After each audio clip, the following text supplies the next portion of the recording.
Please, sir.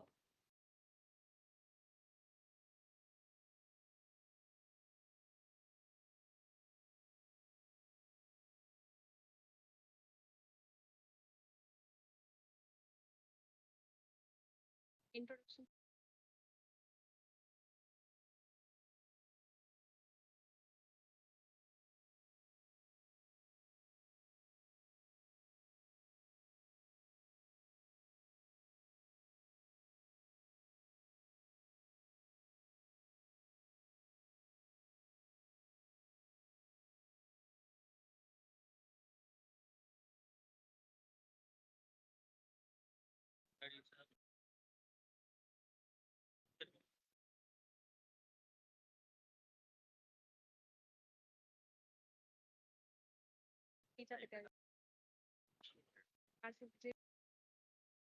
આટલું બોલી જાઉં અને RC minute. Honorable dignitaries, respected speakers, delegates, and dear participants, a very hearty and warm evening to all of you. It is a matter of immense pride and honor to welcome you all to the most exciting and energizing summit, Vibrant Gujarat Regional Conference, Kutch Saurashtra Chapter. We welcome you all wholeheartedly to this exuberant stage to foster industrial progress and harbor the theme Regional Aspirations, Global Ambitions. I'm sure all of us present here are filled with curiosity and desire to learn more about the agenda, AgriValue, the oilseeds opportunity. It goes unsaid how important oilseeds are to our economy's growth as they contribute impressively 3% to India's GDP. May I now have the honor to welcome on stage Shri R.C. Meena, IAS, Principal Secretary, Agriculture, Farmers Welfare and Cooperation Department, Government of Gujarat, to deliver the welcome address.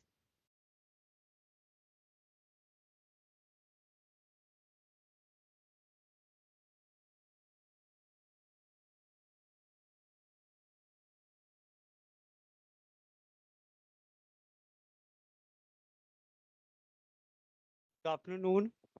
Good afternoon, everyone. Honorable dignitaries on the dais, esteemed policymakers, industrial leaders, progressive farmers, entrepreneurs, and dear participants. It is my privilege to address this distinguished gathering at the regional Gujarat Vibrant Gujarat Conference and to share Gujarat perspective on the oilseed sector, its strength, challenges, immense opportunities of growth, investment, and export. Gujarat has long been a pillar of Indian oilseed economy. The state consistently ranks second or third nationally, contributing nearly 18 to 20% of India's total oilseed production. Our leadership is especially strong in groundnut, castor, shishme, and increasing in soybean and mustard. Gujarat ranked first in groundnut area and production, accounting for 40 to 50% of national output. We are global and national leader in castor, producing nearly 85% of India's castor output with the highest productivity. Gujarat stands second in shishme production, first in mustard productivity, and first in soybean productivity in the country. Groundnut alone occupied about 1.9 million hectares with productivity exceeding 2.6 tons per hectare, while soybean area has almost doubled in the last 7 years, reflecting successful diversification of farmers' confidence. These achievements are a result of farmer resilience, scientific support from our state agriculture universities, and proactive policy intervention by the government of Gujarat. While Gujarat oilseed sector is strong, we are facing many challenges that need collective actions. The challenges are like irregular monsoon and climate variability, especially in rain-fed region of Saurashtra, Kutch, and North Gujarat. Water scarcity, salinity issues, particularly in coastal area, pest and disease pressures, including steam roots, collar roots, white grub, and aflatoxin contamination, price volatility and market constant affecting farmers' profitability, limited mechanization, storage, post-harvest infrastructure, especially in village level. From an export perspective, challenges such as stringent international quality standard, logistic cost, traceability requirement, and limited value addition also need focused solutions. If we see the opportunity ahead in Gujarat, uh, India's edible oil demand is rising steadily, while nearly 60% of our requirement is met through imports. Oilseed therefore represents a strategic opportunity for import substitution, farmer income enhancement, and foreign exchange saving. At the same time, India has emerged as a strong global exporter, world leader in castor oil export, largest exporter of groundnut, and second in sesame. Oilseed and oil meal export exceeding 1.3 billion, while strong year-on-year growth. Uh, In conclusion, oilseed are not just crops, they are strategic sector for farmers, prosperity, nutrition security, industrial growth, global trade. Gujarat remains fully committed to working with farmers, industries, researchers, startups, and investors to unlock the full potential of this sector. I invite all stakeholders present here to participate with the Gujarat in building a resilient, competitive, and global integrated oilseed economy. Together, let us sow the seeds of innovation, sustainability, and share the prosperity. Thank you. Jai Hind, Jai Jai Garvi Gujarat.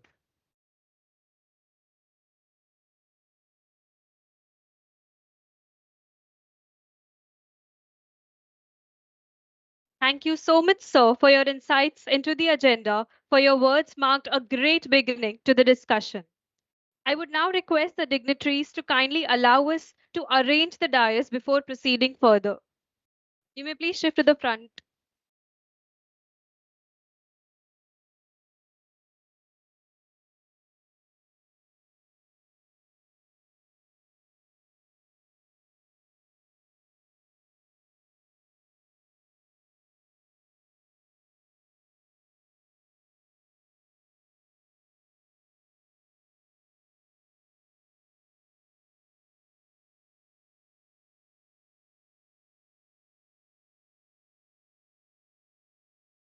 It is now time for us to lend our ears to Sri Rutuparan Dole, Chairman, Indian Oilseeds and Produce Export Promotion Council, for a special address on seeds of prosperity, unlocking oilseed potential.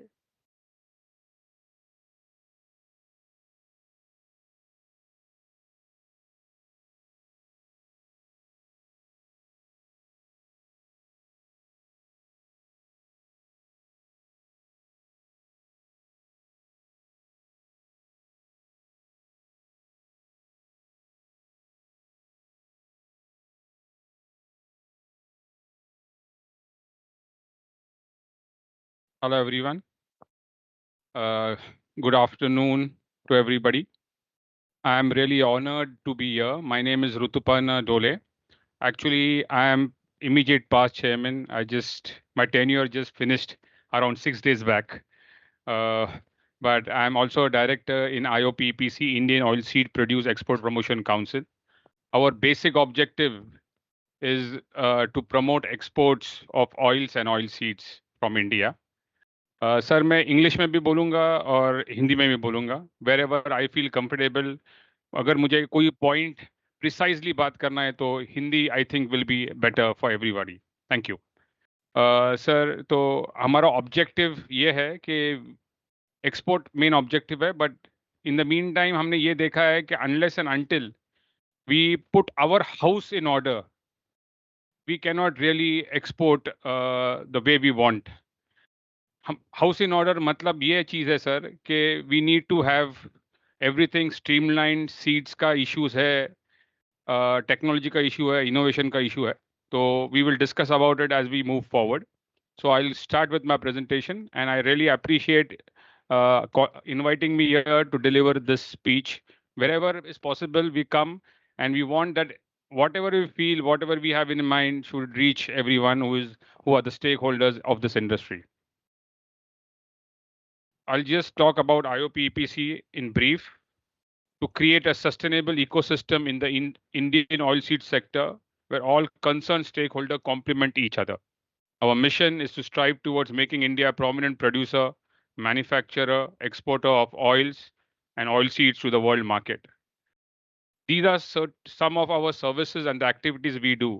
One of the most important activity what we do is liaising with the government in policy matters first.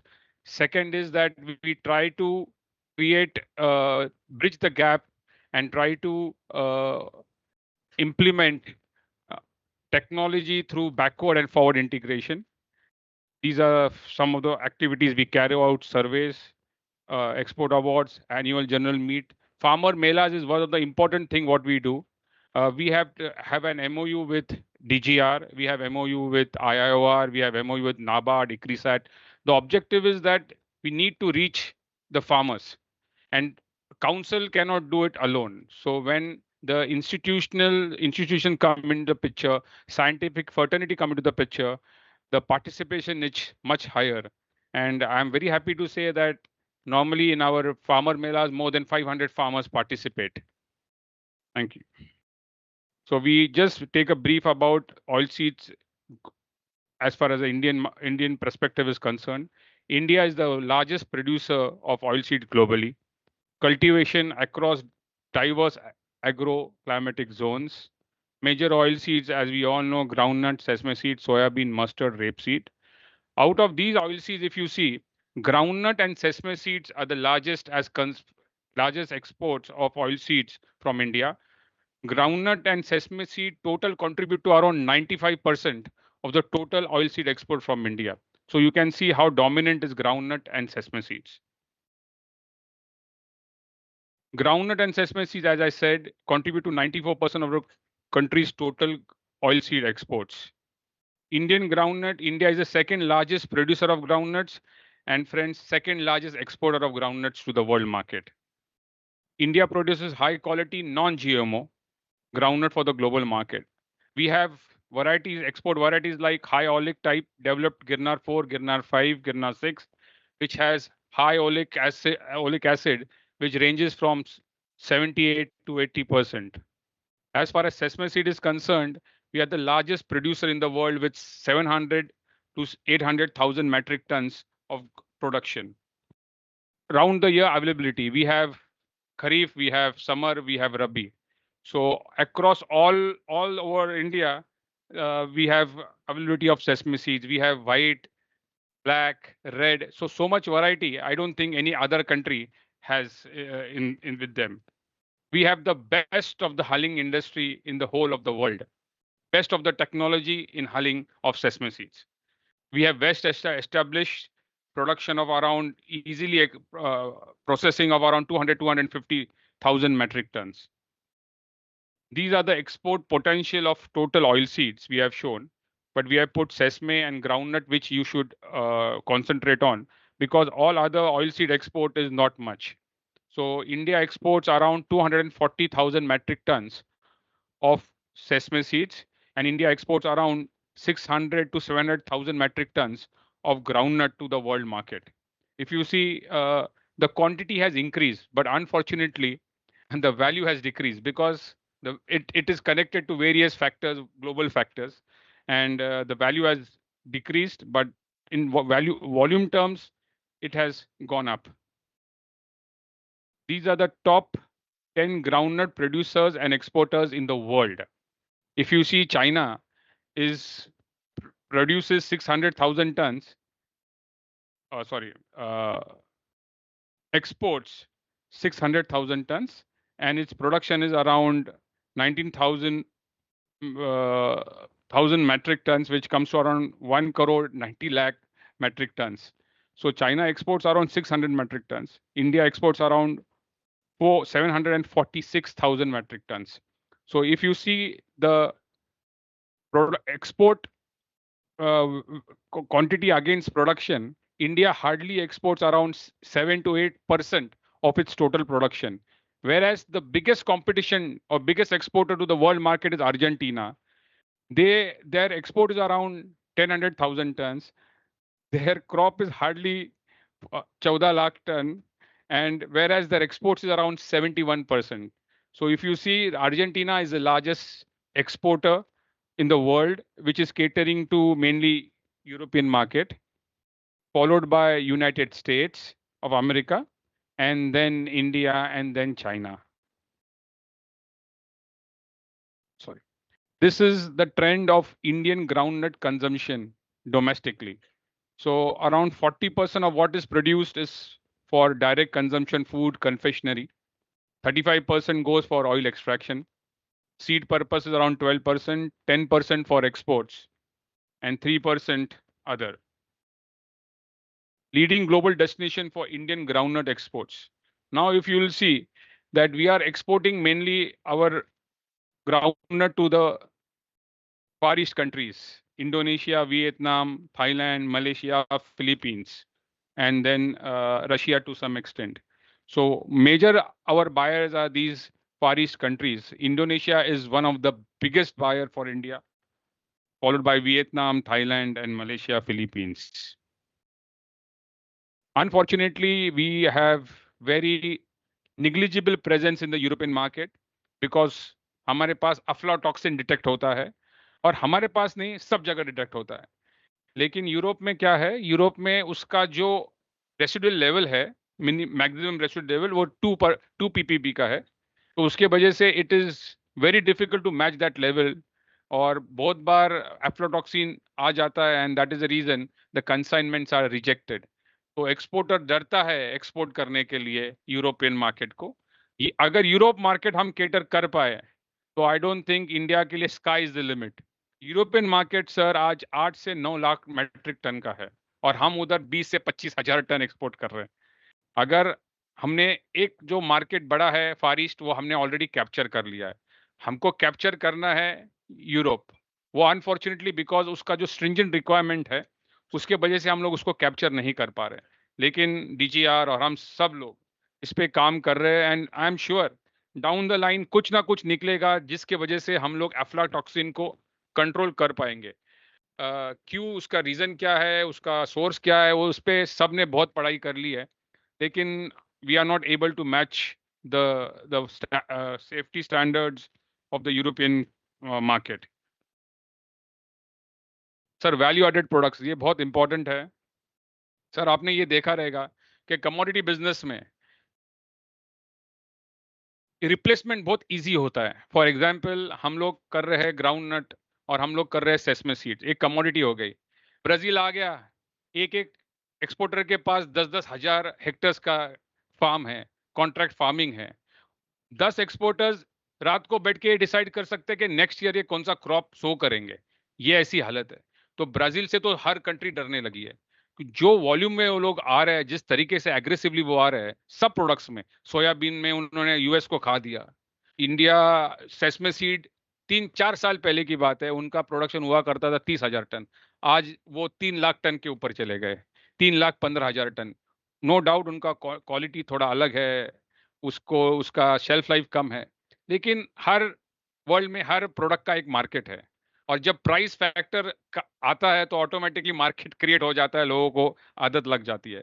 तो हमको ये देखना है कि हम लोग value added product में क्या कर सकते हैं, क्योंकि वैल्यू एडेड प्रोडक्ट में किसी को भी रिप्लेस करना इतना ईजी नहीं है.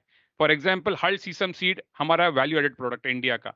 आज कितने भी साल हो गए इंडिया को कोई रिप्लेस नहीं कर पाया है. ना पाकिस्तान रिप्लेस कर पाई है, ना ब्राजील रिप्लेस कर पाई है, क्योंकि उनकी सोच ही नहीं है वैसी.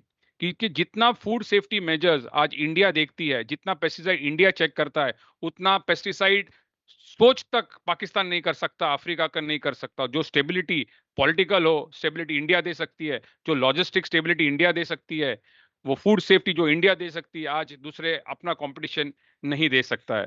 तो ये हमारी आज ताकत है सर। तो वैल्यू एडेड प्रोडक्ट में पीनट में हम लोग पीनट बटर आज देखने गए तो पीनट बटर कितना है, अराउंड 71,000 टन एक्सपोर्ट हो रहा है मेनली यूरोप को सर, पीनट बटर। रूपारेल करके कंपनी है, गुजरात की कंपनी है, बहुत बढ़िया पीनट बटर एक्सपोर्ट कर रही है sir. He is one of the largest peanut butter exporter. Blanche peanut भी है। तो ग्राउंडनट ऑयल वो एक इम्पॉर्टेंट मैटर है। ग्राउंडनट ऑयल लास्ट 2 साल में इंडिया ने काफी बड़े पैमाने पे ग्राउंडनट ऑयल का एक्सपोर्ट बढ़ाया है, और मेनली ये जा रहा है चाइना। तो we are doing well as far as groundnut value added products में। लेकिन इसमें बहुत ज्यादा स्कोप है पीनट बटर, क्योंकि 90% ऑफ यूएस पीनट बटर हर सुबह ब्रेकफास्ट को खाता है। विदाउट पीनट बटर इनका काम नहीं चलता, उनका दिन नहीं चालू होता है। तो वहां पे हमको बहुत बड़ा एक सपोर्ट है। हमने गवर्नमेंट से इंटरेक्शन में मांगा है कि जो कोटा सिस्टम है वो कोटा सिस्टम बढ़ाया जाए इंडिया के लिए, क्योंकि इंडिया ऑलरेडी उसका पूरा कोटा यूटिलाइज कर रही है यूएस के लिए। यूरोप में तो अपना जा ही रहा है। टॉप, अभी हम लोग सीसम सीड्स पे आएंगे। Top export market for Indian sesame seeds, यहाँ पे यहाँ उल्टा है। We are able to cater European market in a big way. Europe 1,20,000 ton का मार्केट है। 2021 में इंडिया के प्रोडक्ट में एक ईटीओ आया था, इथिलीन ऑक्साइड डिटेक्ट हुआ था। क्या हो रहा है, इथिलीन ऑक्साइड के कनेक्शन ऐसा है कि उस इथिलीन ऑक्साइड एक ऐसा गैस है जो प्रोडक्ट को स्टरलाइज करता है, बेसिकली माइक्रो ऑर्गेनिज्म से हमको बचाता है, जैसे सैल्मोनेला हो, ई कोलोई हो। तो स्पाइसेस में तो चल रहा था, लेकिन सेस्मे में आ गया अनफॉर्चुनेटली। तो एक डिटेक्ट हो गया तो उन्होंने सब कंसाइनमेंट डिटेक्ट चेक करना चालू कर दिया। उसमें इन लोगों ने, ऐसा नहीं कि हमारे बहुत कंसाइनमेंट में आया, लेकिन इन लोगों ने अपना फायदा भी उठाया।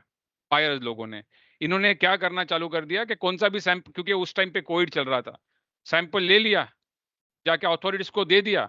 और उनका सिस्टम ऐसा है कि ये लोग कॉशन प्रिकॉशनरी मेजर लेते हैं।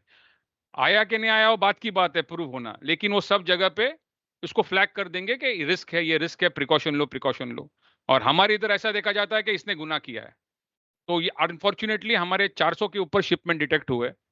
काफी शिपमेंट्स रिटर्न भी आए। और जब आईओपीआर ने, हमारे काउंसिल ने ये बहुत स्ट्रांगली उठाया, तो इसमें ये सिद्ध हुआ कि 90% ऑफ द प्रोडक्ट्स और the samples which were they say we detect with ETO, ऐसा नहीं हुआ। वो सैंपल उन्होंने ना सिस्टमेटिक पद्धति से निकाली नहीं थी, उसके लिए वो ऑफिशियल सैंपल ट्रीट नहीं हुई, और वो सब जो उन्होंने क्लेम्स किए थे वो सब, लेकिन तब तक तो ऑलरेडी डैमेज जो हो चुका था। अनफॉर्चुनेटली फ्रॉम 90,000 टन से हम लोग डायरेक्ट 20,000 टन पे आ गए, 20,000 टन पे। तो फिर काउंसिल ने गवर्नमेंट के साथ मिलके एक एसओपी बनाया, स्टैंडर्ड ऑपरेटिंग प्रोसीजर, जहां पे हम लोग पेस्टिसाइड टेस्ट करते हैं, ईटीओ टेस्ट करते हैं और सैल्मोनेला टेस्ट करते हैं। उसका इतना बड़ा फायदा हो गया कि पहले सबसे इंपॉर्टेंट फायदा ये हुआ कि इंडिया के पास डेटा आने लगा कि पेस्टिसाइड कौन कौन सा डिटेक्ट हो रहा है। देयर आर टू वेज, एक डिटेक्शन है इंडिया में जो हम लोगों को मालूम है, इंटरनल डिटेक्शन, और एक है जो उधर जाके डिटेक्ट हुआ और उन्होंने फ्लैग कर दिया। तो वो तो ऑब्वियसली वो पूरे शिपमेंट को चेक नहीं कर सकते, तो फ्लैग कम होते हैं। लेकिन हमारा डिटेक्शन के वजह से हमको ये पता चलने लगा कि इंडिया में पेस्टिसाइड कौन से आ रहे हैं, सैल्मोनेला के केसेस कितने हैं। उसमें हमने ये देखा, सेसमे सीड में सर सिर्फ और सिर्फ 16 पेस्टिसाइड आ रहे हैं। मोर देन 5,000 शिपमेंट को चेक किया है, 16 पेस्टिसाइड, उसमें से 80% रिस्पॉन्सिबल एक ही पेस्टिसाइड है, क्लोफाइरिफॉस। 80% रिस्पॉन्सिबल उसके लिए है वो। और ये जब हमने सिस्टम लगाया तो उधर ऑब्वियसली कम हो गया कि इधर ही हम लोग उसको फिल्टर कर रहे थे। तो ईटीओ, यूरोपियन यूनियन ने फर्स्ट टाइम उनका रिक्वायरमेंट 100% इंडिया के लिए निकाल दिया, 100%। तभी भी काउंसिल ने स्टार्ट रखा है, क्योंकि हमको इंटरनली मालूम है पेस्टिसाइड कुछ आ रहे हैं, and we need to address those pesticides. तो क्लोफाइरिफॉस एक पेस्टिसाइड है जिसके वजह से 80% ऑफ रिजेक्शन हो रहे हैं।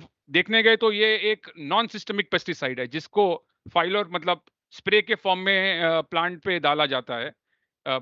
लेकिन हमारे लोगों ने या फार्मर्स ने उसको ड्रेंच करना चालू कर दिया है। ये एक बार वो रूट में घुस गया तो फिर उसको सिस्टमिक जैसा उसको ट्रीट होना पड़ता है, वो निकलता नहीं है जल्दी, क्योंकि नॉर्मली बहुत से पेस्टिसाइड नॉन सिस्टमिक होने के कारण जब हम लोग प्रोडक्ट को धोते हैं, वॉश करते हैं, उसका हस्क निकालते हैं, तभी बहुत से पेस्टिसाइड चले जाते हैं। तो इंडिया में बड़ा पेस्टिसाइड का इश्यू है नहीं जितना बोला जाता है, और यूरोपियन यूनियन ने इंडिया के सिस्टम सीड्स के लिए पेस्टिसाइड का रिक्वायरमेंट निकाल दिया है, लेकिन गवर्नमेंट के साथ बात करके हम लोग ने उसको स्टिल चालू रखा है, because this is the way to make data ready, और डेटा एनालिटिक्स से हम बहुत कुछ जानकारी और सॉल्यूशन ढूंढ लेते हैं।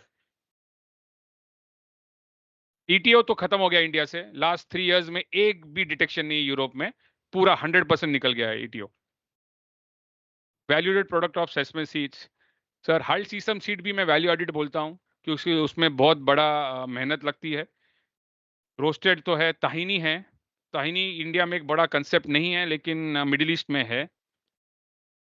और ऑयल तो आप सब जानते ही है। अभी हम लोग स्टेट वाइड प्रोडक्शन और परसेंटेज वाइज कंट्रीब्यूशन देखेंगे इंडिया का। पहले हम ग्राउंडनट देखते हैं, तो Gujarat is number 1, no doubt about it, followed by Rajasthan, Madhya Pradesh, Tamil Nadu. 44% contribution बहुत छोटा बात नहीं है।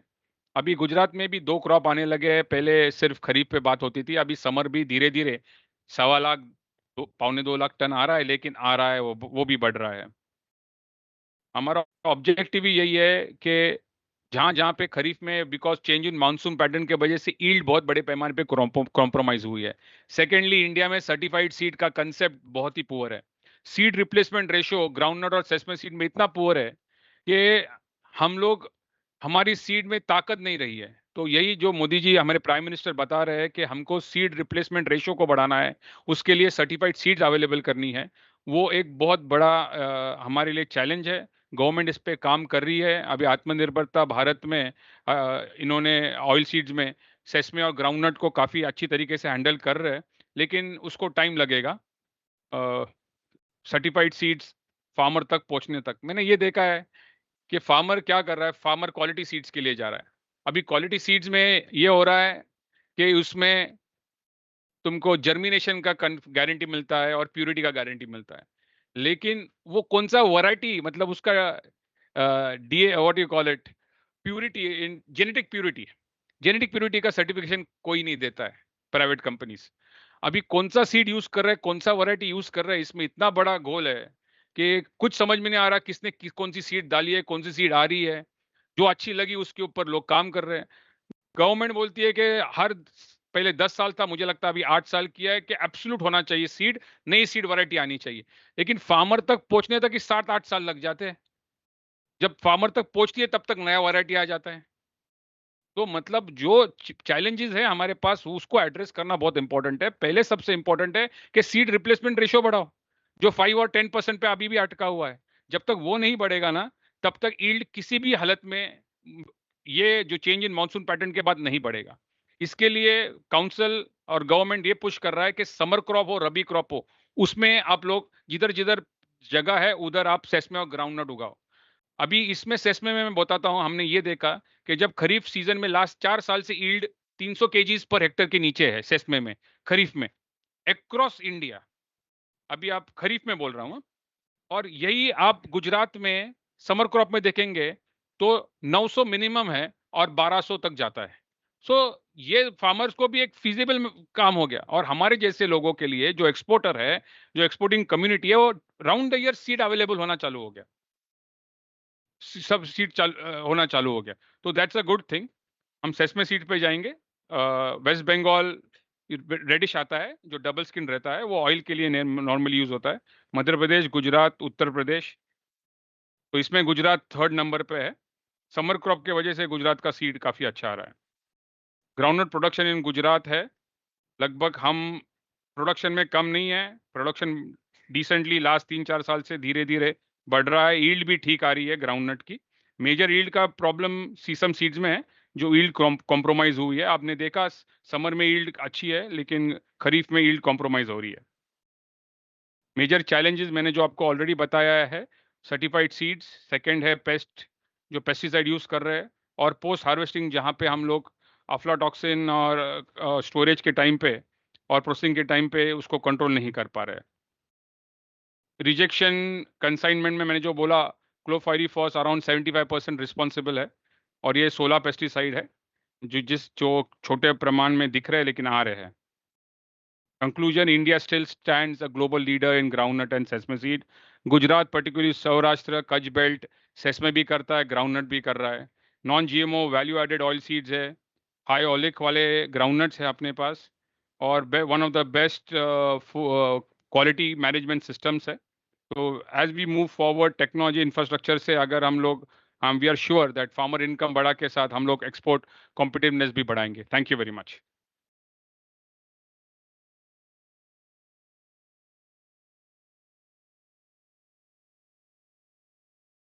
Thank you, sir.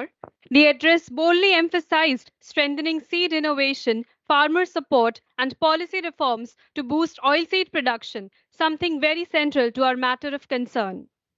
I would now like to cordially invite Mr. Gustavo Idigoras, Chairman to Argentina Edible Oil Association and Grain Exporters Association, to enlighten us all through his virtual presence. We are extremely delighted to have your esteemed presence, sir. Thank you. Thank you so much for giving this opportunity. I would like to thank first to the organizers. Particularly, I would like to thank to the Principal Secretary of Agriculture, Farmer Welfare of Government of Gujarat, Mr. Shi Mena. I will introduce some specific topics about Argentina. That you know, Argentina is one of the largest world producer and exporter of edible oil, particularly soybean oil and sunflower oil, and we are the main supplier to the Indian market, which is our largest market in the world. So I will share a couple of slides talking about the situation in Argentina, talking about how we develop our competitiveness.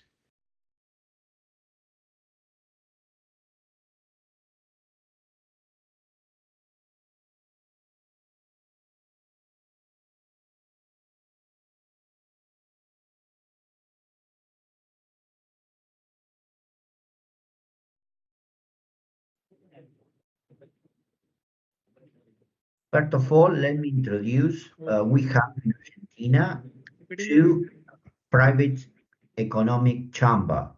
One is the Chamber of the Vegetable Oil Industry called Sierra, and the other is the Center of Grain Exporter called SEC. Both are private entities and non-profit organizations, but we are working together for the last 35 years. We represent all the producer, crushing, and exporting companies of vegetable oils, protein mills, as well as grain exporter in Argentina. We are representing right now around 95% of export worldwide, which is quite important because you need to have a strong private sector with a view to try to develop export.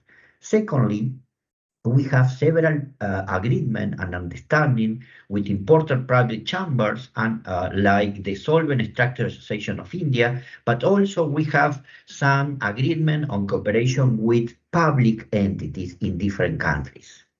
Argentina is one of the global players in export. We are the third global players, including, of course, edible oil, grains, but also meat products. As you see, we are the first world exporter of soybean meal, the first world exporter of soybean oil, and we have the fourth position on sunflower oil and pellet. And this next year, probably with the global statistic, will be the third world exporter on sunflower oil and pellet. Our value of export is around 40 billion US dollar only on these sectors. All our exports are going through vessels. So we are managing in Argentina annually around 4,550 vessels from Argentina from different terminals. We have 22 port terminal and crushing plant in the country. All these 22 terminals are private terminals. This is also quite important decision to take. Why also we have a good competitiveness worldwide? Because we have a cluster in around 35 kilometers of the Paraná River, which is connected to the ocean. We developed 22 ports, which is exactly the crushing capacity of the whole USA. We have in 35 kilometers of the river the same capacity that the US has in the whole territory, meaning with that we concentrate and we focus all of our production, all of our crushing, and all of our logistics in a very short space of the rivers. In this river, of course, we have the possibility to receive largest vessel to upload all the product and to export to different countries.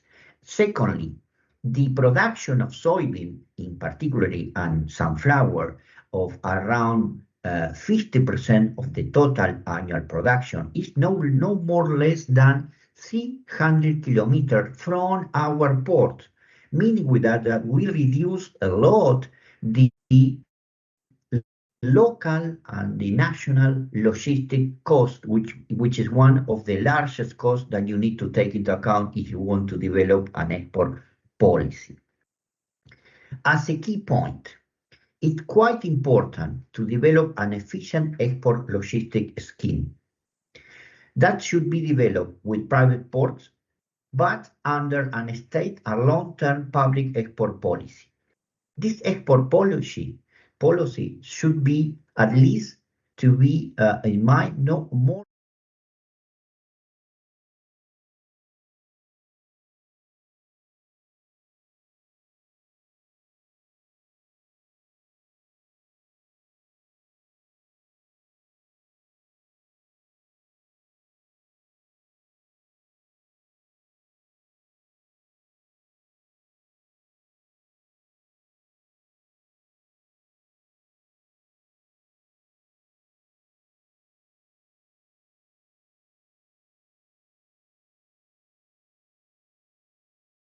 as a key element. As Mr. Badher recently, the last speaker said, you will find different challenge, particularly on sanitary and phytosanitary issues. As you may realize, Europe is one of the strongest tough market on detecting residues on pesticides or aflatoxin, for example. So you need to have a public policy to open and secure import market, because if not, as only as a private decision, is not, you will suffer from closing of different market. The third point is that it is quite important also to have a food safety and environmental private policy. Traditionally, it was only the responsibility by the government to develop these food safety and environmental policies. But right now, according with the international claims and international requirement, it is more important that the private companies should develop a food safety and environmental policies. Not only food safety, which was the traditional one, but also right now on environmental policies. For example, non-deforestation, non-land change use of the agriculture sector, the quantification and reporting of gas house emissions, and many other issues. Particularly the question of traceability is one of the key issues that you need to develop. In this regard, it is important to develop as a value chain approach, meaning with that you are talking about an edible oil to be exporter. You need to have on board, on the same table, all the farmers that are producing that crop, but also you need to have all the technology companies that are giving seed, pesticides, agrochemicals, and all the different input to that to the farmers. You need to have everybody on board, and also the logistics part should be on the same board, on the same table. The processing of industry, the government, scientifics, academics, and of course, exporters should be on the same table. Because if you have a problem on food safety or environmental, the first part that will suffer that is going to be the exporter. But really, the consequence should go to the farmer. That's why you need to have a value change approach. In the case of Argentina, we have value change associations. For example, you have the soybean association, which everybody is in the same table. We have the Sunflower Association, we have the Peanut Association, and then you talk all the topics, technology, food safety, environment, all the topics you talk on that table because all the stakeholders are in the same table. The fourth point is also important. You need to give to the farmer the opportunity to use the better technology that they can get worldwide. In this sense, of course, I'm talking about genetically modified, but also right now gene editing technology. You know that gene editing technology is being developing worldwide in different countries, and it reduced the cost of production, it reduced the cost of storage, and of course it reduces any problem on food safety, for example. So you need to develop and to give to the farmer the better technology that they can get in order they can get better yield. The next point is about transparency. You need to develop a transparency price and contract market for domestic sales. It needs to be published every day. In Argentina, there is an official site by the government, running by the government, that all the contracts on a daily basis should be sent and upload in that web page. So you see, without any name, of course, of the companies, but you need to report volume and prices. So all the people is aware about the prices of soybean, sunflower, peanuts, and all the grains in the country. Every day there is a web page reporting all the prices. That is crucial because if not, farmers will be afraid about what is the real price of the market. And that's why probably they don't develop more production because of that. Of course, we have, as I mentioned before, several partnership agreements and understanding with importers on private sector, with private chambers, but also public entities. In the case of India, we have a long-term agreement with the Solvent Structure Association of India. In fact, they have visited Argentina 2 years ago, or many of the members of the Solvent Structure Association of India, they visited Argentina, and we have a very close collaboration with them. So we are happy to provide a future collaboration with the government of Gujarat and with all the other stakeholders with a view to try to help and to collaborate with you in order to develop an export industry as strong as possible. So thank you very much for giving this opportunity to share with you. Thank you.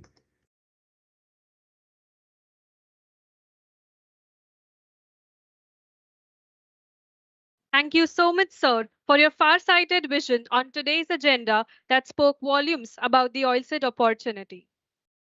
Ladies and gentlemen, we may now welcome Dr. Sandeep Bera, Director, ICAR, Indian Institute of Groundnut Research, to share his words of wisdom on climate resilient farming and oilseed security in Gujarat.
Thank you, audience.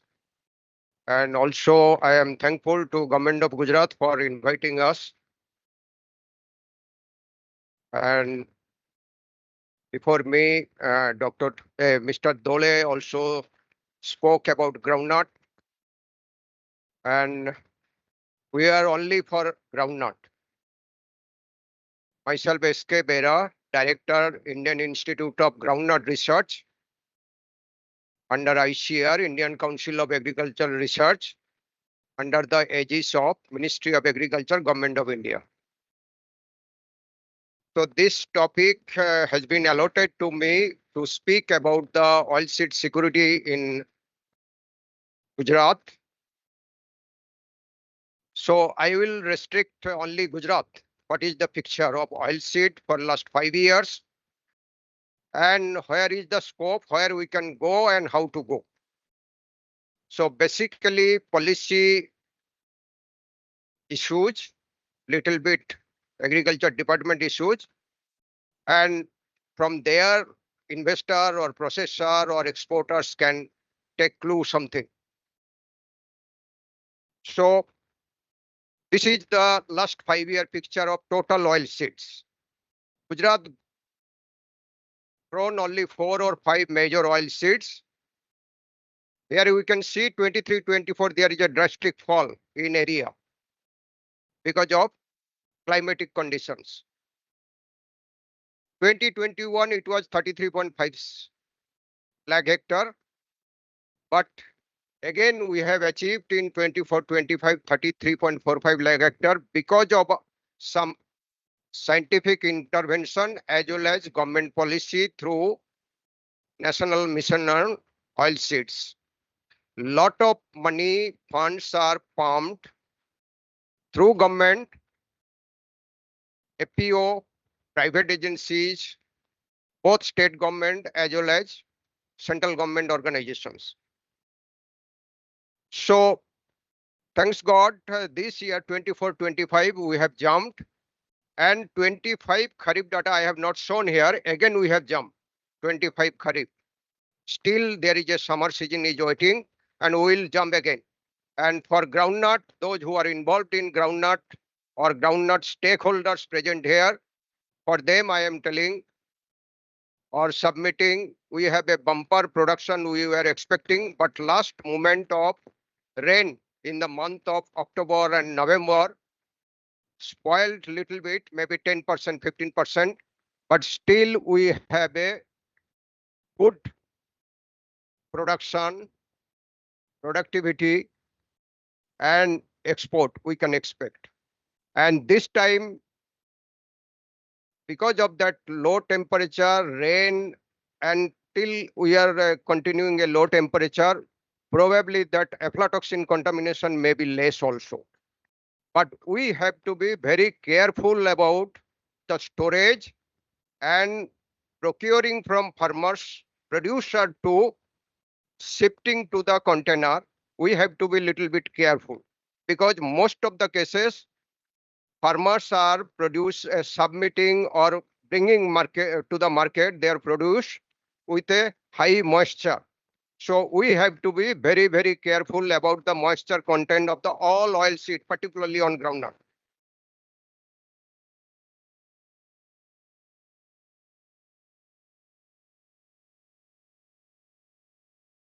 So that is the total area. Here if we see, these are the 5 oil seed, major oil seed is grown in Gujarat, leading by groundnut, then custard. But custard we are not discussing here because it is not a edible oil seed. We are concerned only for edible oil seed here because Government of India is concerning on NMEO, that is only edible oil. We want to increase the edible oil production in the country and make the country self-sufficiency, since we are importing around 60% of edible oil from the outside and eating very happily. From where it is coming, how it is coming, and what grade it is coming, we are not bothering. We want oil, we want to consume. So here we can see This is the last 5-year figure. We can see 24-25. Again, there is a fall compared to 2021. Groundnut, major is groundnut, then castor, sesame, Niger seed, soybean, rapeseed, mustard. So we can identify this color-wise. So groundnut is again dominating. So out of that 33 lakh hectare, almost 20 or more than 20 lakh hectare from groundnut only. So rest 4 or 5 oil seed, that is castor, sesame, Niger seed, soybean, rapeseed is very minimum, bigger. So Gujarat has to bank upon on groundnut and to some extent little bit sesame and soybean. But Gujarat rapeseed mustard, rye tail is not a traditional oil in Gujarat, but since because of this technology intervention, mustard is coming slowly, particularly in northern Gujarat. Even Saurashtra also, we are pushing gradually because it is giving a good promise for Rabi season. So other than groundnut, sesame, soybean, and rye, these are the 3 oil seed we have to concentrate. If we want to bring the oil seed of Gujarat in a optimum level. The total production in the Gujarat, quite encouraging. We have reached up to 76.69 lakh tons. 5 years before, it was around 61. So there is a quite good jump because of seed, scientific intervention, and awareness to the growers. Also market-driven demand. So this is a positive aspect. Science is there, intervention is there, and that science is adopted by the growers as well as market and technologists. So that is a very positive aspect. If we can continue like this, there is a within 2-3 years we can have a very, very rosy picture in Gujarat. Here again, that production again we can see last 5 years, the blue bar, that is the groundnut. It is also continuously increasing. However, that castor gone down, and this red bar and green bar, it is almost stagnant. So whatever jump in production, it is because of groundnut and groundnut technology. And farmers also accepted that technology. Whatever technology scientists or government generate, unless it is accepted or adaptable by the farmers or industry, probably nothing is there. So farmers has to, or other stakeholders has to accept it. So that research and technology intervention is in right direction. The total productivity per hectare, how much we produce. So from 1844 to 2293, almost 23 kg. And it is a very, very difficult task. Very, very difficult task. If we want to increase 100 kg per hectare, probably it is a very big task. So within 5 years, from 1800 to we have reached almost 2300. So 500. So there is a increase.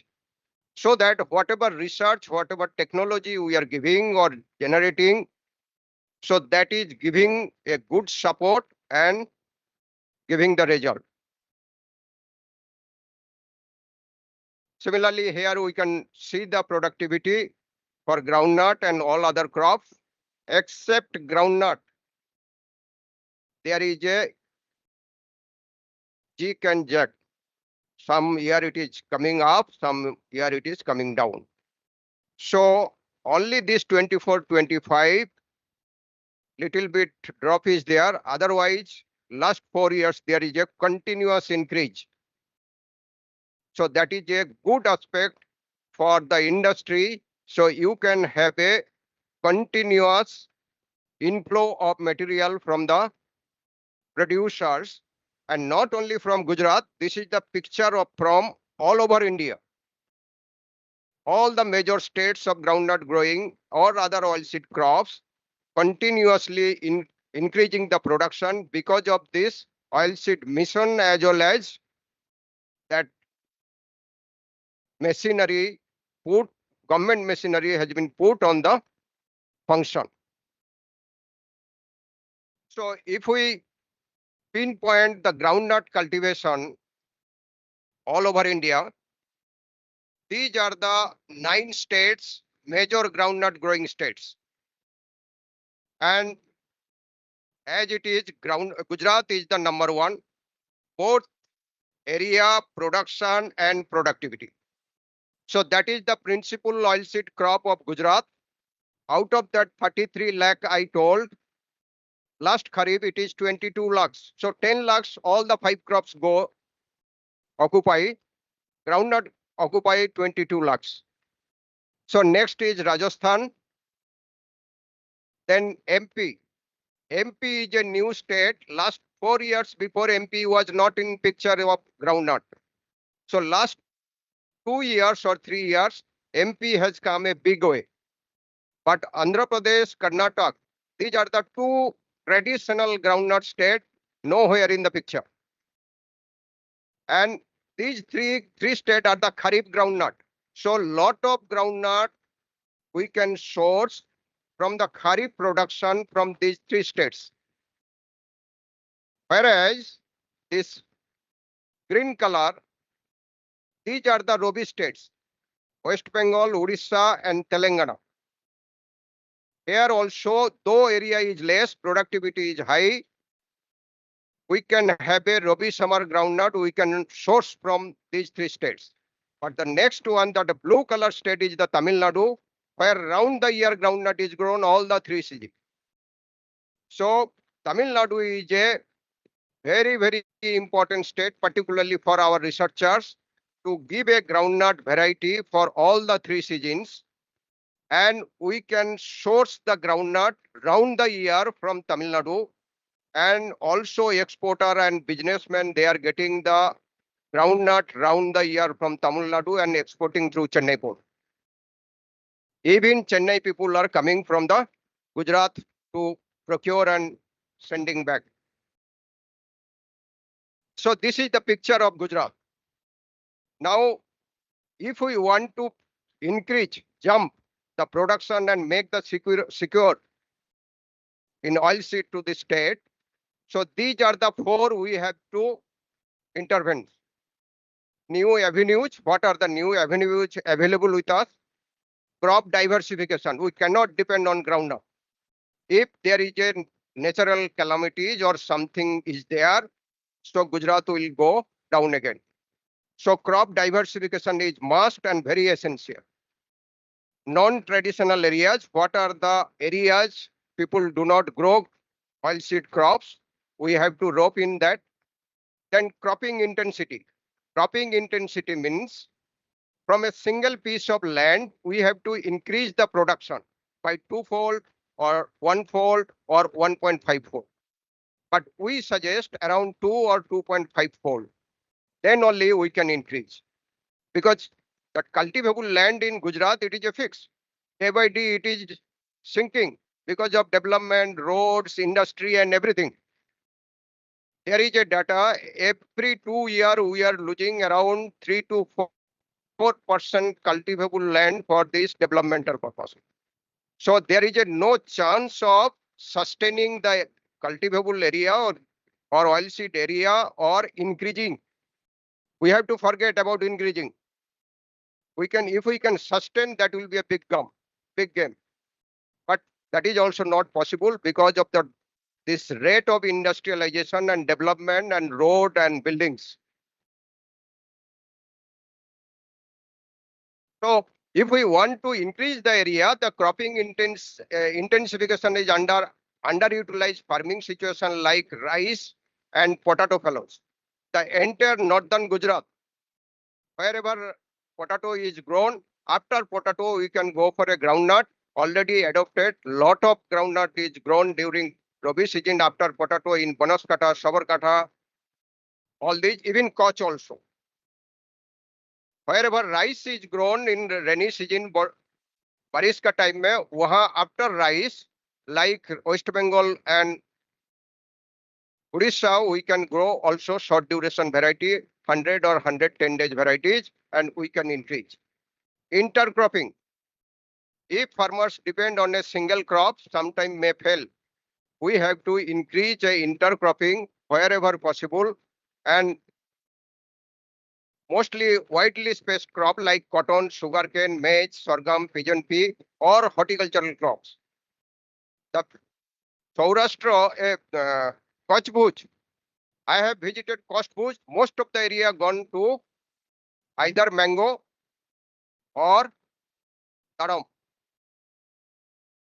Because of that irrigation and price, horticultural crop it is coming big way. So initially 5 or 6 years we can go for a intercropping of groundnut or any other crop suitable between the pomegranate and mango. Then situation of limited water availability wherever irrigation canal is not there or far end is there, water is not flowing up to the last end. There also we can go for a oilseed rather than any cereals which consumes more water. Whereas oilseed use a very less water. Then promotion of oilseed crops in saline. There are a lot of oilseed crops, particularly safflower, even groundnut also, sunflower little bit. It can be grown slightly saline condition, maybe 7 to 8 pH. So wherever such condition is there, we can also plan district wise, we can plan and implement. And another one, most of the Saurashtra region groundnut wheat. For wheat crop, we used to apply around 10 to 12 irrigations and draining out all the groundwater, and it is giving the salinity. That we have to stop. Probably we have to diversify, or gradually we have to plan and implement to replace the wheat with some other crops. Mustard is very promising, and also sesame. So that groundnut wheat cropping system, which is a major cropping system, we have to cut short. So similarly, intercropping with major crops, these are the some examples. Then improving oilseed productivity. Here we are 24-25. This is the picture I have presented. If we want, our target is National Oilseed Mission is 32 up to 31. So these are the projected figure have before us, and we have to reach there by 30-31 by any means. So Gujarat is a major player for us. So we have to we have to another 10 lakh we have to reach. Then from 23,30 to 29, almost 3,000. Then production also we have to increase. These are the some technology intervention I am now reading. So we have to shortage of time, only 15 minutes. So these are the development, promotion of high yielding varieties, large scale breeder seed production. That is the major issue. For groundnut, it is a major issue, large scale quality seed production and distribution. Establishment of seed hub, government already implemented, but that is not it up to the mark. We have to increase the oil seed hubs and seed village program, balanced and integrated crop nutrition, efficient crop management, promotion of mechanization wherever it is possible. These are the actions we have to initiate. Preparation of district-wise plan. State-wise plan may not be feasible. Integrated crop management, then mechanization in oilseed cultivation, efficient and effective post. This year, most of the farmers lost at least 15% groundnut production because of poor storage facilities. Even I have seen in Junagadh, people used to in queue to purchase the tarpaulin. 100 people are in queue evening time. when forecast came, the rain is coming. So such type of situation also dampened our production. So this year we have almost 15 to 20% production we have lost. So that type of infrastructure, maybe village level, commodity level, community level, or APO level, we have to provide the storage and infrastructure. Then farm gates, integration of farm gates with forward infrastructure mechanism, probably that market driven, exporter driven, we have to go to village level so that directly we can procure, plan, and bring to the market or export. So these are the some intervention, because now farmers sometimes not coming to the market yard or Rajkot or Gondal or something. We have to reach to the farm. Or maybe if we can go for a production rather than raw material, if we can go for a byproduct, oil, there are a lot of mini oil mill or kacha ghani now available in Saurashtra region. People are very aware, they are crushing and they are selling. And this high oleic groundnut, I will come back, that high oleic groundnut per tin local ghani, they are selling 1500 extra. Normal groundnut is around 2800 to 3000 per tin. High oleic it is coming 4000 per tin. And there is a huge demand. So increasing area of potential oilseed, here I showed the area is very limited, oilseed area. So why to grow soybean? You see the productivity, only 1600 kg, whereas groundnut is 3000 kg. So that 286 lakh hectare, can we convert to groundnut, or 50% if we convert to or spare to groundnut, we can increase the production, at least 1000 kg per hectare. Similarly, wheat. You see, wheat is the major culprit in Rabi season. We have to shift that wheat area to rapeseed and mustard. So we can save the groundwater and also boost the oilseed production in the state. So that requires a district-wise or very strong decision from the government side or policymakers. We have to sit at least gradually every year 10%, 15%, 20% wheat area to the oilseed, because we don't want any more cereal production in the country. So this is the another our research-based data.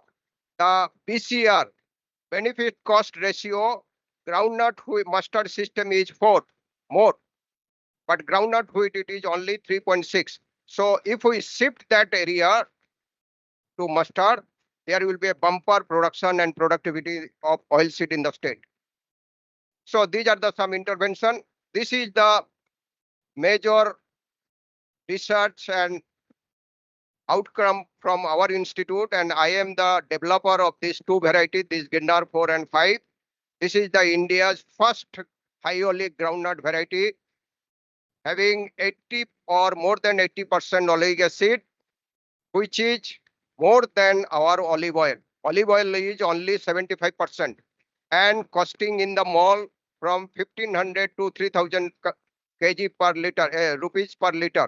Here we can source 300 or maximum 400 per liter. And it is better heart friendly, health friendly than olive oil. And olive oil, there is no taste at all for our Indian tongue. But groundnut is our Indian or native oil. We can have a flavor and better olive oil. So now already 2 companies has come up. They are producing, they are selling, and another 4 or 5 in the queue. And probably I think this Ginnar 4-5 is the 2 first high oleic groundnut variety in the market. Another 2 is in queue. That most of the people, particularly in Gujarat, the traditional groundnut oil consumer, They are moving to soybean, cotton seed, and refined oil. I don't know why. And lot of doctors used to advise groundnut oil is not a good oil. And whatever heart attack or heart disease are coming, you are consuming more groundnut oil. So you can compare. So since all the learned audience are here, I want to put before you, groundnut oil is the best oil to consume. Nowhere it is less than other oil. And if you compare the high oleic groundnut in comparison to the groundnut, normal groundnut, this saturated fat will be only 10%. 90% is unsaturated. And that too, this first figure, the second row, that monounsaturated fat, we have increased that oleic acid 80% and linoleic acid another 4%. So almost 84-85% is monounsaturated fatty acid, and that's why it is very, very heart healthy and health healthy. So my earnest request to all of you, stick to groundnut oil consumption, and if permits, go for a high oleic. Thank you.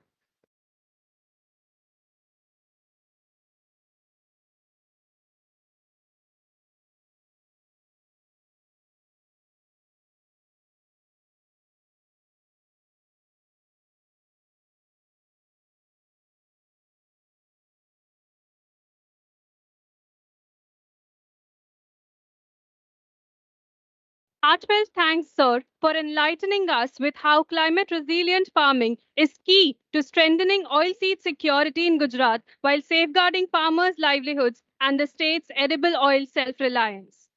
Next in line, we have Shri Kuldeep Pareva, founder and CEO, Anveshan, to address this meaningful assemblage on sustainable futures, oilseeds driving agri innovation.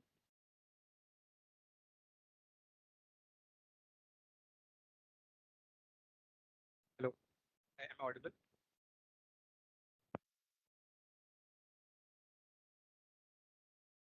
Uh, Good evening, everyone. Respected dignitaries, all the researchers, fellow entrepreneurs, and friends. Myself, Kuldeep Pareva, founder and CEO of Anveshan. It is an honor today to stand in front of you and talk about it because not just as a founder, but mostly basically, no, I think I created a 1 hour presentation, but then I thought just I'll summarize it in a small presentation.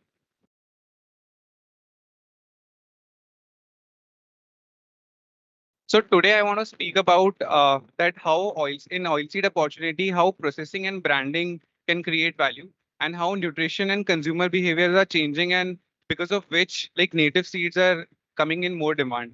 Like 5 years ago, we started our startup. It's called Anveshan, where we are focusing on cold press oil and desi ghee, where our focus is that we can provide products which are free from chemicals, preservatives, and the Indian consumer is becoming more conscious. So they are looking for brands which is actually focusing on these regions. Uh, if I have to talk more about it, then we have to think that earlier, like agriculture was seen more as a commodity, but now, as like India is growing, we are seeing that we can create actually a brand out of these products. So, for example, oil is always seen as a commodity where it is traded at a very lower multiple and many basically it's seen as a commodity, but we have created a very solid brand where today in India, we have roughly 15% market share in all online market shares in the cold press oil segment. And this market is growing at a CAGR of more than 150% year on year. So everything started almost 3 years ago, but now it has become like a significant portion of the total oil market, which is there in the online segment. And when we started, we were not aware that how we should basically procure such oils, how we should work on the quality, which all varieties. But during the process, what we have learned that the quality of raw material and the way how we process it can actually plays a very important role. For example, today, like there are multiple refined oil brands, then there are some brands which are selling expeller oil, and now these are like cold press oils. So consumers are understanding the difference between different type of processing, and they are also realizing that there are a lot of polyphenols, a lot of compounds which are present in cold press oil versus not present in chemicals, and people are like moving away from the chemical factor. So basically, processing can actually plays a very important role, and consumers are ready to pay extra for that processing. Secondly, we realize that the quality of raw material also plays a very important role. So we worked with a specific sort of varieties where we started doing a lot of testings at the raw material level itself. And we got to know that yes, you can actually create differentiation in the oil with respect to its aroma, with respect to its taste, how it is coming for the end consumers. So we heavily focused on these sections. And on top of it, we also realized that storage is very, very important. So we created like warehouses where we could maintain the moisture, we can maintain the environment in a manner so that the aflatoxin or the other fungus don't grow over there. So we, as a brand, like we focused on many of these areas. And today we are roughly manufacturing 700 to 800 tons of oil every month over 9 states. So basically, we are present in all 5 type of oils, which is basically present in India, like mustard, groundnut, depending on which region. And the model how we operate is like we focus on turning on farmers into entrepreneurs. So we set up like small micro processing centers in villages where we could convert their raw produce into the end consumable good, and then we brand it and we test it and we sell it to end consumers. And also, like we have realized that testing plays a very, very important role. So at each of our facilities, we have opened our own labs where we have enabled AI-based testing devices where we can do a lot of these real-time testing. For example, with respect to gas chromatography, like we have machines through which we can extract oil at a smaller quantity also, and then we can perform all of those tests. And and in the market also, consumers are getting very aware because they want more transparency. So we have developed our own system, which we call ATS, Unweighted Traceability System, under which what we have done is like we have identified a lot of quality control data points across supply chain. For example, whenever a seed is procured from a particular farmer, we perform some sort of test and then we tag those values to that particular batch. And then again, when that batch is processed, we again take some values and we put it. And finally, when the oil is produced, again we perform a lot of tests and we put it. So in a way, for a consumer, if they are getting a bottle which they are buying, they can actually get an entire traceable journey, which is completely transparent. That what are the quality parameters of that batch, how it was processed, what were the raw materials which went into this. So because of a lot of this branding techniques and a lot of these transparency which we have given to consumers today, we are able to we have basically created a good brand. If you go on Blinkit, any online platform, like Anveshan is today having a market share of 15 to 20%. And that market is today roughly 2,000 crores just in online only, which has entirely built in last 3 to 4 years. And Anveshan was also born like 5 years ago. So all in all, like if I have to summarize that, so definitely like sir, all the sirs are working on that, how we can grow more from the same land, how we can have more efficiency. But I'm just giving one more thought to people that if we can brand better, like commodities are something which is just like a product where you don't add any value to it. But if you create a good story, if you can explain them that why your product is better, what all things you have done more, then definitely there is like a large segment which is sort of rising, and there are a lot of new age brands which is coming up. And also, before I conclude, like I would like to share one stat also. So in US, like out of the total food market, the health food market was like some 8-9% around 6-7 years ago. But today, out of the total food market, roughly 28-29% is labeled as health food market. So that means that people are moving towards healthier alternative, and a similar trend is also seen in India, and especially post COVID. So even if we do like clean processing, if we set up good facilities, if we set up good testing plants, if we set up good storage conditions, then there is a potential. Like India also has like rich consumers who would pay for that kind of a value, and they would definitely appreciate that. Thanks a lot.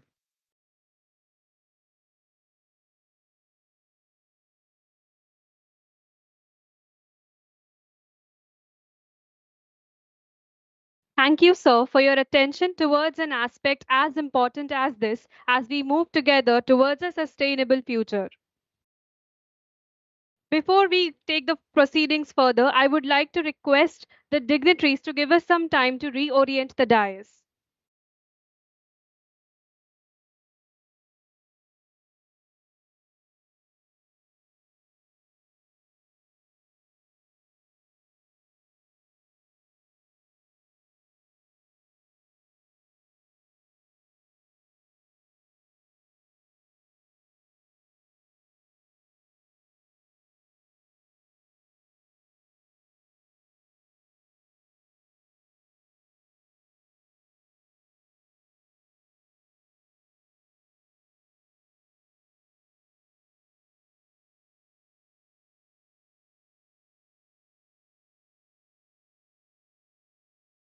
The catch of today's conference that we all have been waiting for is the signing of the MOU, that is the Memorandum of Understanding. We are going to witness it in the coming few minutes.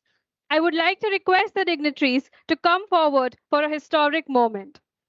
First on the list, we have as the name of company Bombay Super Hybrid Seeds Limited, the representative being Mr. Arvind J. Kakadia.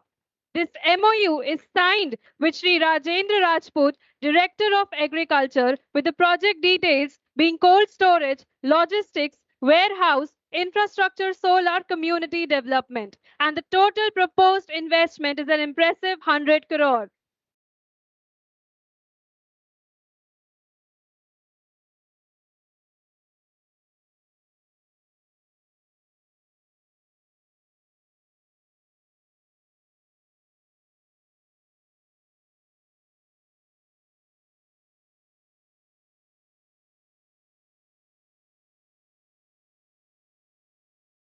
Next in the list,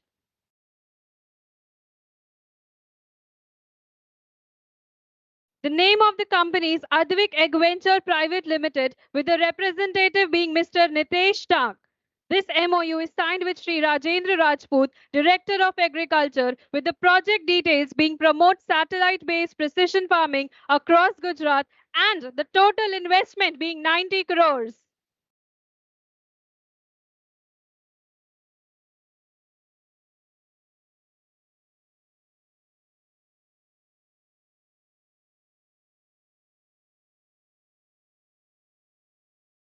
Last but not the least, on the list we have Dharti Agri Export, with the representative being Mr. Manish Kumar Karam Singh Bhai Bhuwa.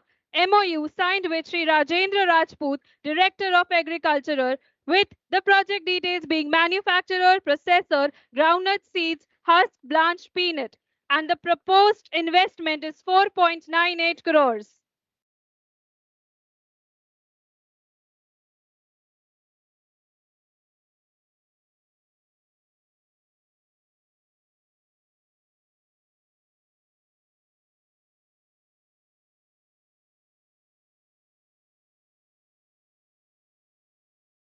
We heartily congratulate you all.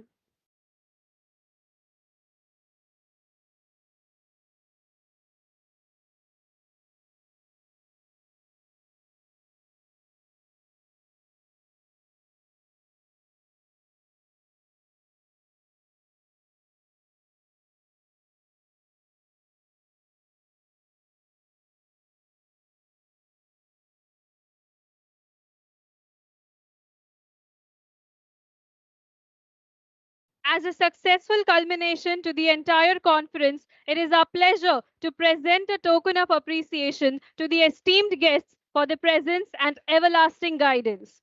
I may request Sri Rajendra Rajput, Director of Agriculture, to present a memento to Sri R.C. Meena, IAS, Principal Secretary, Agriculture, Farmers Welfare and Cooperation Department, Government of Gujarat.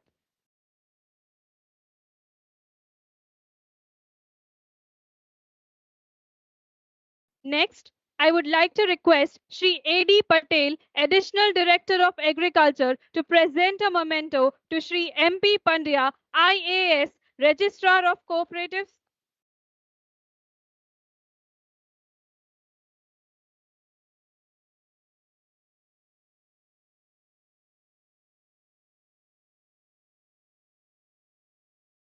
Okay. Dr. Sandeep Bera, Director, ICAR, Indian Institute of Groundnut Research.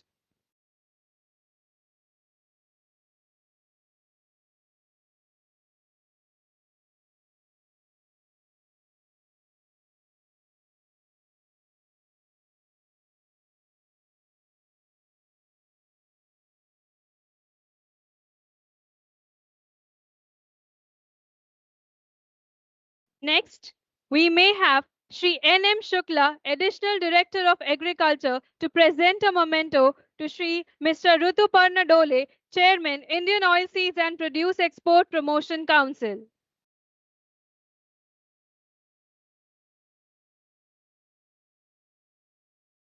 Finally, We may now have Shri A.N. Kanani, Joint Director of Animal Husbandry, to present a memento to Mr. Kuldeep Pareva, Founder and CEO of Anveshan.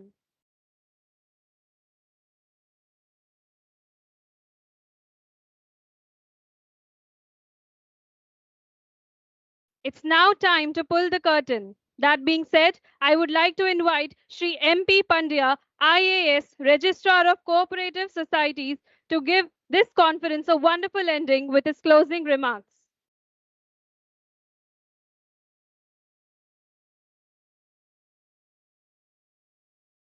In Regional Vibrant Summit of Saurashtra and Kutch, I would like to convey my sincere thanks to all the speakers, resource persons, Mr. Rutuparna Doleji, Mr. Gustavo ji, Mr. Sandeep Bera ji, or Mr. Kuldeep Pareva ji for sharing their valuable knowledge, research and experience with all of us.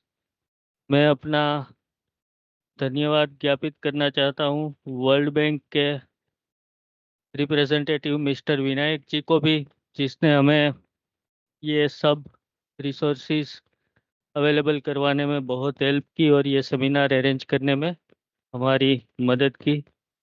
मैं हमारे principal secretary agriculture farmers welfare and cooperation department Shri R C. Meena sahab का धन्यवाद ज्ञापन करना चाहता हूँ, जिनके मार्गदर्शन में ये पूरा सेमिनार कंडक्ट हुआ है।